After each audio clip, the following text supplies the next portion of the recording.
Sometimes, it's in the smallest moments, a quiet act of compassion, a simple question, a stranger's kindness, where life's most powerful stories unfold. What you're about to hear isn't just a story, it's a reminder of the humanity we all carry inside us. Backhand index pointing right. If you believe in second chances, if you still believe kindness can change the world, then like this video, subscribe to Kindness Corner, and share it with someone who needs a little hope today. And don't forget to comment your thoughts, we read every one. The courtroom was thick with tension, the kind that coils around your chest and makes it hard to breathe. All eyes were fixed on the sharply dressed CEO standing smugly in front of a young woman in a maid uniform. In his hand, he held a sheet of paper, covered in dense, foreign text. He grinned condescendingly, his voice loud and mocking as he waved it in front of her face and said, "Translate this, and my entire annual salary is yours." Laughter erupted from the expensive suited crowd behind him. But the maid didn't flinch. She stood with quiet strength, her eyes unwavering, her hands steady, her back straight. What she did next would leave every person in that courtroom speechless. Backhand index pointing right. If you believe in kindness, second chances, and never judging a book by its cover, please take a moment to like, comment, share, and subscribe to Kindness Corner. These real, emotional stories deserve to be heard. Camila Alvarez had never wanted much in life, just safety, dignity, and enough to keep her younger brother fed and in school. After their parents died in a car accident when she was only 16, Camila had dropped out of her final year of high school and taken every cleaning job she could find just to survive. She worked double shifts in hotels, cleaned offices at night, and mopped marble floors in cold mansions where people barely acknowledged her existence. Life had hardened her, but it hadn't broken her spirit. She still smiled. Still hummed lullabies from her childhood while scrubbing out rich people's coffee stains. And more importantly, she never stopped learning. Camila had a secret. Every evening after finishing her work and helping her brother with his homework, she would take out second-hand books in foreign languages, some so tattered the covers were falling off, and teach herself to read them.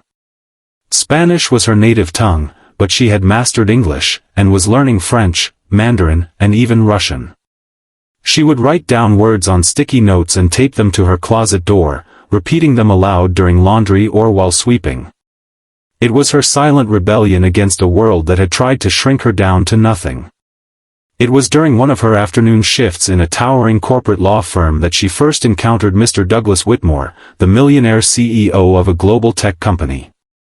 Arrogant and quick-tempered, Douglas barked orders at everyone, including the cleaning staff. He seemed to especially enjoy ridiculing Camila, calling her "little helper" or "Miss Mop." One day, she accidentally left behind a page from her notebook while wiping down the boardroom.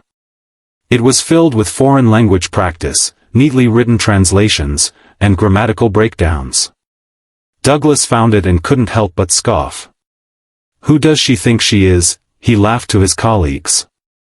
"Maids don't need to learn Mandarin. They need to learn how to dust." But something about her dedication intrigued him. And not in a respectful way, more like a man amused by a stray dog trying to perform tricks.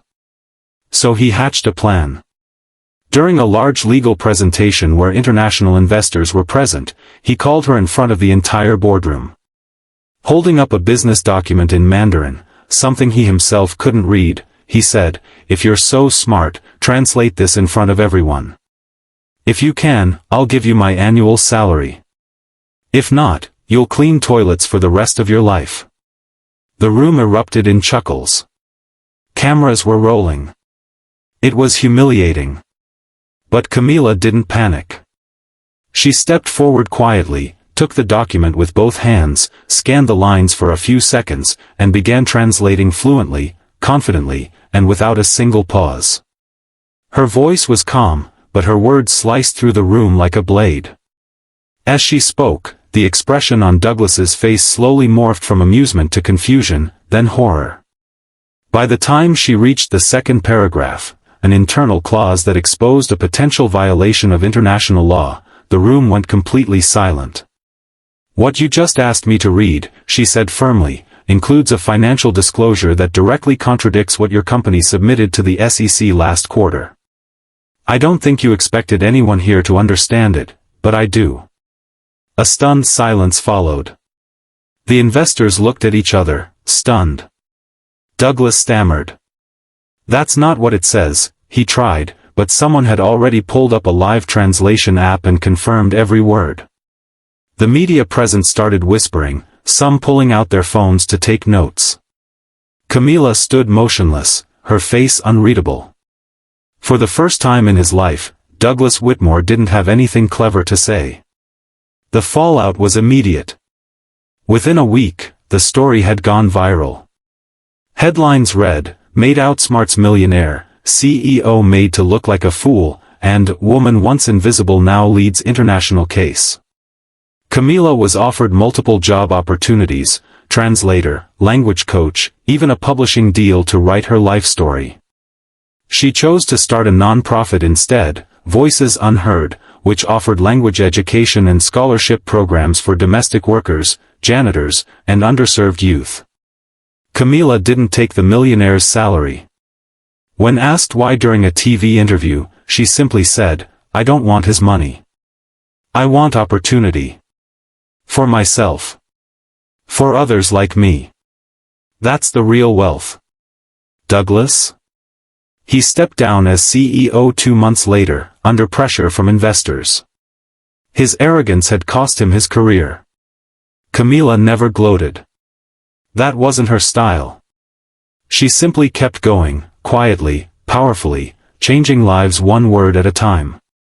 Broken heart, if this story touched your heart, please like, share, and subscribe to Kindness Corner. Let's keep stories like this alive. Let's remind the world that dignity, education, and heart matter more than status, titles, or money. Memo special request: comment below with your favorite line or moment from Camila's story. We read every single one, and your words matter. Red Heart.